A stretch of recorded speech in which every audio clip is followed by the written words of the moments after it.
Coucou la YouTube compagnie, j'espère que vous allez bien. On est toujours le 8 mai, il est 16h14. J'ai beaucoup glandé en fait, hein. J'ai fait un tuto qui va arriver.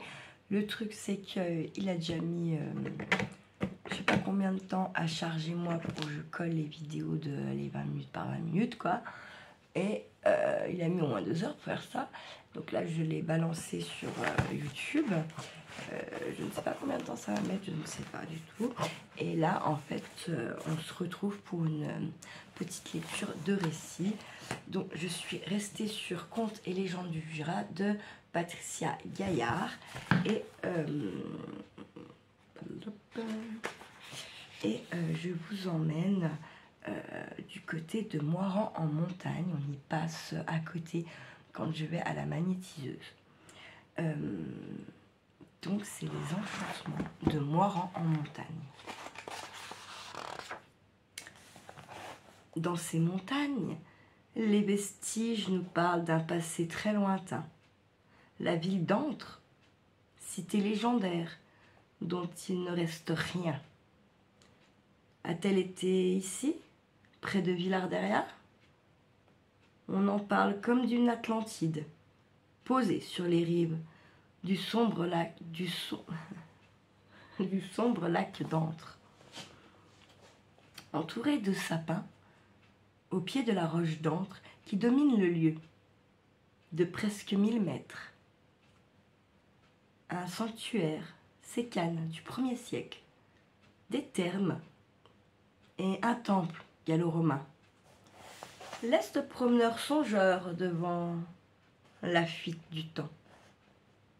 Les châteaux sont partout, et certains nous rappellent le Moyen-Âge, comme cette légende.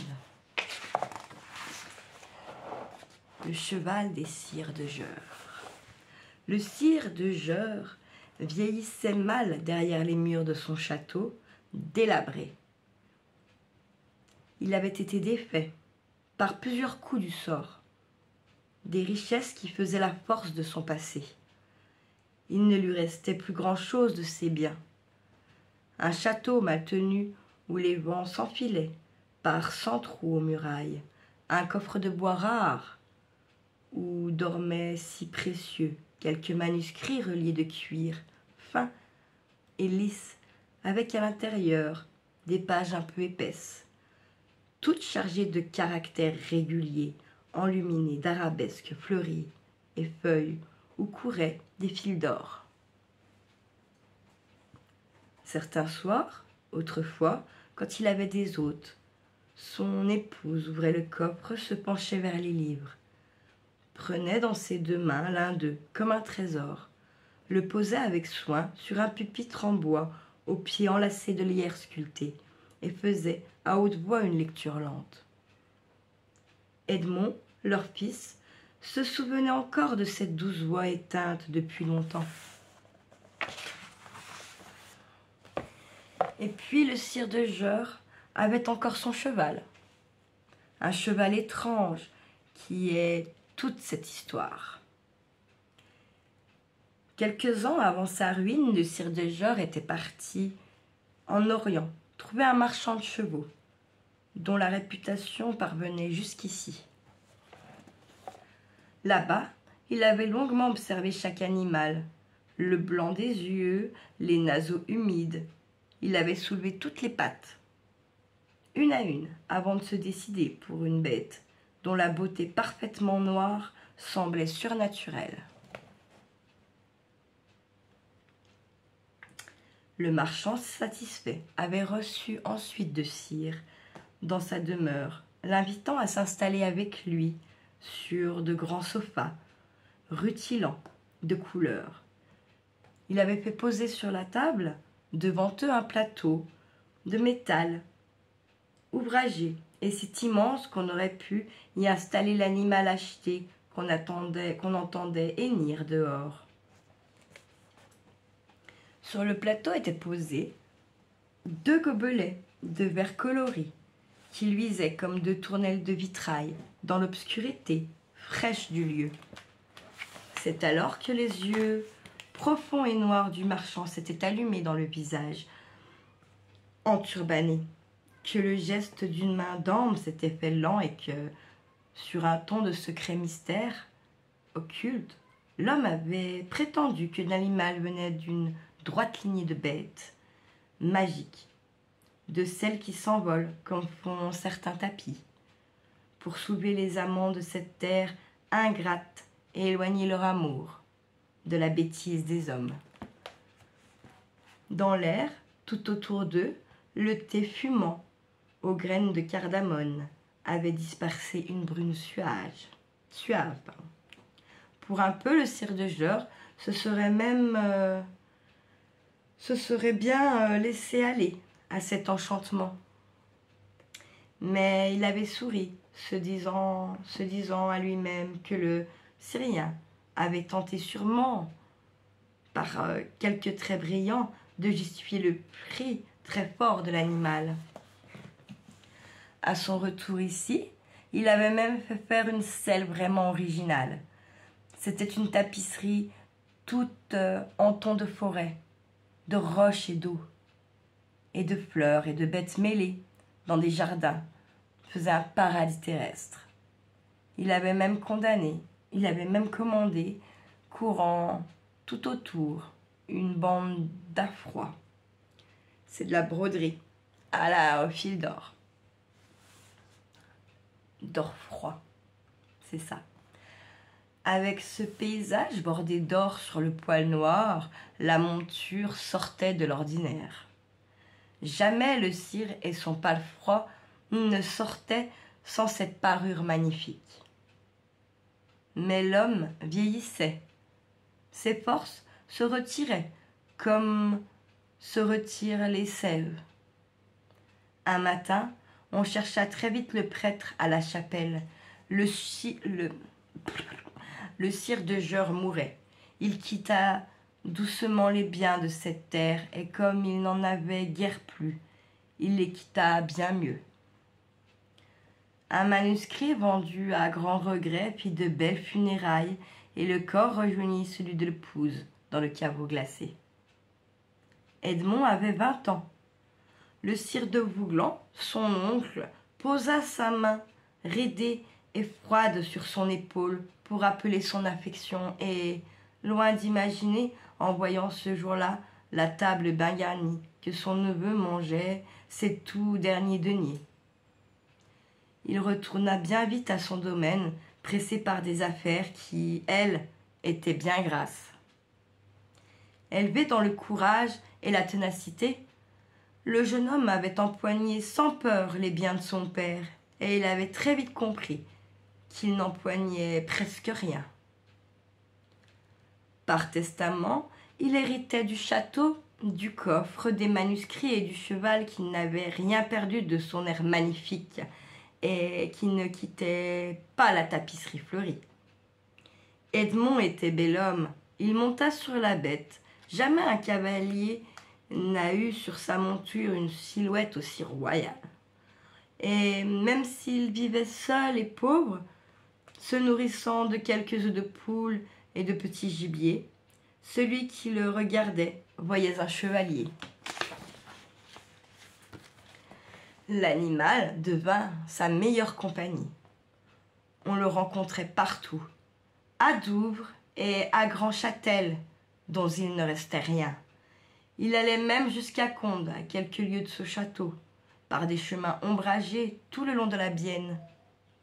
S'il allait par là-bas, ce n'était pas par hasard, mais par amour. Le sire de Condes avait plusieurs filles. La plus jeune, Huguette, s'était établie en un instant, sans même le savoir, dans l'âme d'Edmond. La première fois qu'il l'avait vue, elle se promenait, rêveuse, sous les arbres du riche jardin qui touchait leur château. Parfois, elle se penchait pour respirer une rose d'églantine ou un lys. Puis, elle s'assoyait dans l'ombre d'un sorbier et se mettait à lire dans un livret tout bleu tiré des replis de son surcot et qu'elle avait posé sur ses genoux. Sa tête était garnie d'un léger voile rose tenu par un cercle d'orfèvrerie tressé et dans le visage clair. Sa bouche ronde prononçait des paroles que le vent emportait. Edmond se sentit mou, les jambes lui manquaient, comme s'il avait bu quelques anapes. C'est des grandes coupes à boire munies d'un couvercle à nappe de vin. N'osant se montrer, il glissa dans les fourrés épais des bois et retourna chez lui. Pourtant, il revint souvent. Huguette un jour le vit et l'aima aussi, vite qu'il l'avait aimé. Lui, l'amour, dans ses richesses, oublie celle du monde. Edmond, si épris, oublia sa misère et vint un jour devant le sire de Conde demander la main d'Huguette. Celui-ci, tout d'abord, ne dit rien. Puis il partit d'un gros rire et finit par dire qu'avec un demi-château, un blason fondu, quelques livres de femmes et un cheval étrange, sous une vieille couverture, il fallait être bien hardi ou bien niais pour imaginer un seul instant mériter la main d'Huguette. Huguette pleura beaucoup au fond du jardin, et en rentrant chez lui, Edmond regarda son vieux château troué, le coffre de bois rare, où dormaient des merveilles, et ce cheval si beau. Tout cela lui soufflait comme du courage. Alors d'un coup, il refusa son sort, sauta sur l'animal, et s'en alla par les chemins pierreux, chez son oncle de Bouglan, pour lui demander de l'aide. Celui-ci promit sans hésiter d'aller pour lui demander la main de la jeune fille.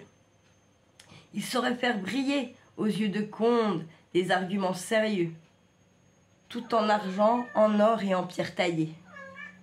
Lorsqu'il fut parvenu là-bas, le vieillard, voyant Huguette, tomba dans une folie qui arrive parfois, et devant le visage souriant, rose et blanc, il demanda la main pour l'épouser lui-même. Le sire de Conde, qui connaissait très bien les richesses de Bouglan, après avoir trinqué d'un grand coup de vin blanc, accepta sans regret de livrer son Huguette à la fougue soudaine de ce vieil homme velu et tordu, mais qu'on savait sonnant et trébuchant. Et on ne traîna pas. 2 jours plus tard, on annonça à l'abbé de Vaux, un brave homme de Dieu qui fronça le sourcil, le sire de Bouglan, que cet amour revigorant rendait indécent, demanda à Edmond de lui prêter son cheval pour le conduire là-bas avec sa fiancée. Le pauvre Edmond, que trop désespoir rendait idiot, accepta. Le vieillard se hissa sur l'animal. Arrivé à Conde, il descendit et invita goulûment à monter sur la bête une Huguette gonflée et rouge, enlaidie par des pleurs. Elle s'installa en reniflant sur la tapisserie. C'est alors que le cheval souleva très haut sa tête. Chacun vit sa crinière luire et danser comme des franges de soie. La tapisserie se fit soudain vivante. Elle se replia d'un côté et de l'autre, formant 2 larges ailes, et l'animal fabuleux s'envola avec la fiancée, sous les yeux ébahis. Ils volèrent jusqu'à Jorre, où Edmond, sans comprendre, compléta l'équipage. Leur grand étonnement les garda silencieux, blottis l'un contre l'autre. Ils filèrent, tous les 3, dans les airs jusqu'à Vaux, où l'abbé, stupéfait et ravi, les maria très vite. Voilà ce qui arrive quand nos doigts égoïstes veulent tisser le fil que seule la vie détient. Par ses pouvoirs magiques, elle fait alors voler des tapis, des chevaux, pour remettre parfois les choses de travers à l'endroit. Je ne vous dirai pas où ils sont vécus, car je ne le sais peut-être pas. À Jorre, en Syrie, portez-les où vous en avez envie, là où le voyage paraît le plus joli, et tissez la suite de leur vie, car le conte ici, pour ce livre, est fini. Si vous possédez l'oreille fine du rêveur, sûrement entendez-vous aux alentours du château de Mézeaux ces quelques vers de celui qui avait pris refuge ici, derrière ces tours de pierre. souvent sur la montagne, à l'ombre du vieux chêne. Au coucher du soleil, tristement je m'assis. Je promène au hasard mes regards sur la plaine, dont le tableau change, se déroule sous mes pieds. Ici, gronde le fleuve aux vagues écumantes. Il serpente et s'enfonce en un lointain obscur. Là, le lac immobile étend ses eaux dormantes, où l'étoile du soir se lève dans l'azur.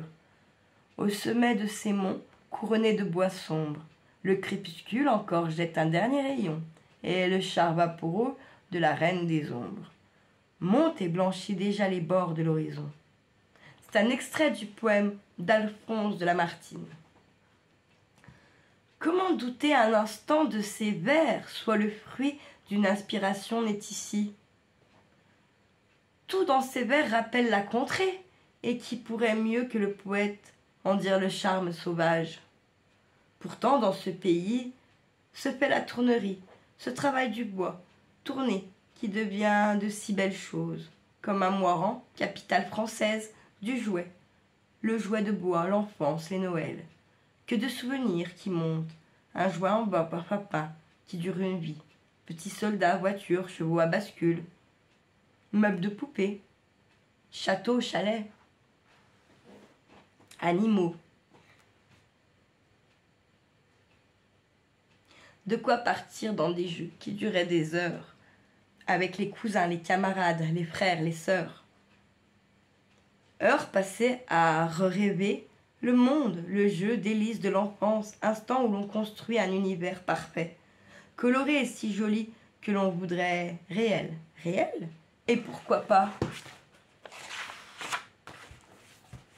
Et voilà, là je vous montre juste une tapisserie, la tapisserie de fleurs mêlées d'animaux et tout ça que le cheval avait sur lui.